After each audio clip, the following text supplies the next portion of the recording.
चिंतन श्री गुरुदेव दत्त श्री स्वामी समर्थ।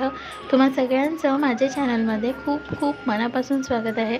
तर मी आज तुमच्याबरोबर महाशिवरात्रीचा व्लॉग शेअर करणार आहे। तर आदल्या दिवशीच आईने, तुम्ही इथे बघू शकता, देवघरातील सगळे देवांच्या मूर्त्या, फोटोज स्वच्छ धुवून पुसून घेतल्या। त्या मूर्त्या आई ऑर्गॅनिक वस्तूंनी स्वच्छ करते, त्याकरता पितांबरी किंवा कोणत्याही रासायनिक वस्तू ती यूज करत नाही। ते मी ऑलरेडी बऱ्याच व्लॉगमध्ये दाखवलेले आहे। सो तुम्ही ते व्लॉग, जे देवांचे व्लॉग्स आहेत नवरात्रीचे, मार्गशीर्षचे, त्यामध्ये तुम्ही बघू शकता। आणि त्यामुळे आईने देव कसे स्वच्छ केले हे काही मी दाखवलं नाही आहे, पण हो, आईने स्वामींच्या मूर्तीने अभिषेक केला ते मी नक्कीच तुम्हाला इथे दाखवते। So keep watching.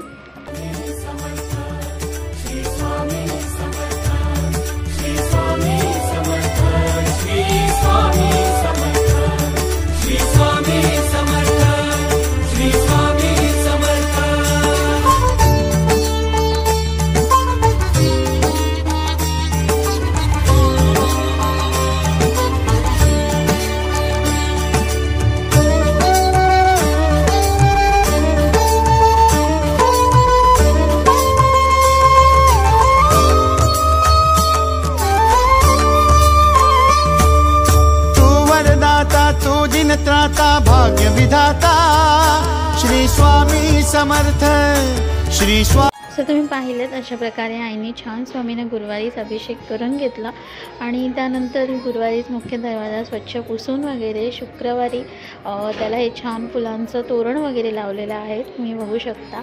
आणि ही शुक्रवारची महाशिवरात्रीची सकाळची पूजा आहे।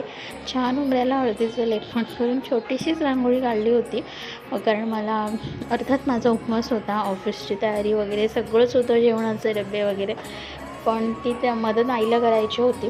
मी घरीच होते आणि मग त्यानंतर मी मंदिरात गेले माझ्या एरियातल्या काही मैत्रिणींसोबत, तुम्ही इथे बघू शकता। तर हे ते बाप्पाचं मंदिर आहे आणि त्या शेजारीच पाठीमागे महादेवांची पिंड आहे। तर त्याची आम्ही छान यथासांगाची पूजा करून घेतली। त्याची छोटीशी क्लिप मी तुमच्याबरोबर शेअर करते, कारण नंतर गर्दी वाढत गेली, त्यामुळे ते काही शेअर करायला मिळालं नाही फारसं पूजा करतानाचं, पण जितकं शक्य झालं तितकं मी नक्कीच तुमच्याबरोबर शेअर करते। So keep watching.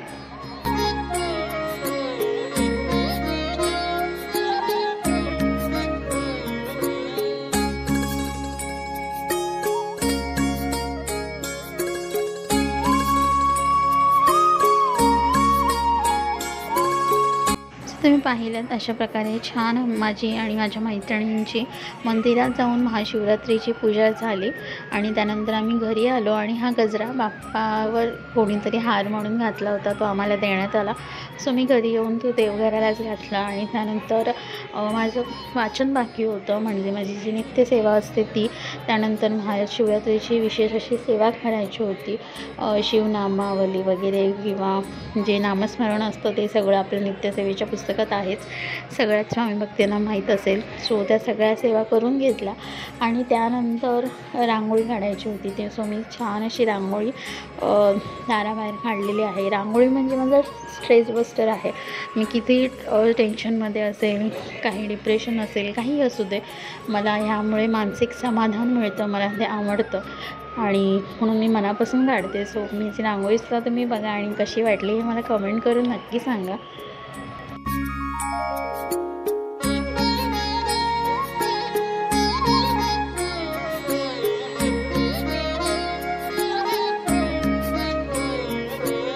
सो अशी छान दाराबाहेर दुपारी रांगोळी वगैरे काढून घेतली आणि संध्याकाळी तो गजरा जो मंदिरातून मिळाला होता तो कोमजला होता, सो तो काढून ठेवला आणि त्यानंतर असं छान पप्पांनी फुलं आणले होते, आईने त्याचं हार वगैरे बनवला आणि हे मी रात्रीचं दाखवते तुम्हाला। शुक्रवार होता, सगळ्यांना माहिती आहे आपल्याला शुक्रवारी आपल्या जो चूल असते, गॅसोटा असतो, त्याची पूजा करायची असते। सो आम्ही देखील अशी छान इथे पूजा केलेली आहे, अन्नपूर्णा प्रसन्न असं लिहून वगैरे। त्यानंतर आमच्या तिथे छान गाई वासरू आणि बाळकृष्णाची मूर्ती आहे, सो त्यांची देखील आम्ही संध्याकाळी तिथे देखील तुपाचा दिवा वगैरे लावला, अशी छान पूजा झाली। आईचं वाचन झालं, आई शिव महापुराणाचं पारायण करते, सो तिने ते केलं, त्याचं मी काही शूट केलेलं नाही आहे।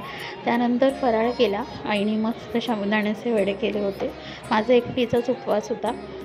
सो मी ते छान खाल्लं आणि असा महाशिवरात्रीचा दिवस छान यथासांग पार पडला स्वामी कृपेने, महादेवांच्या कृपेने आणि भक्तिमय तो दिवस गेला. सो तुम्हाला हा माझा महाशिवरात्रीचा व्लॉग कसा वाटला, मी शेअर केलेली पूजा, माझी सेवा कशी वाटली हे मला कमेंट करून नक्कीच सांगा. व्हिडिओ आवडल्यास व्हिडिओला लाईक करा, कमेंट करा, शेअर करा आणि चॅनलवर नवीन असाल तर नक्कीच चॅनलला सबस्क्राईब देखील करा. भेटूया अशाच नवीन व्हिडिओसोबत. तोपर्यंत सगळ्यांना श्री स्वामी समर्थ.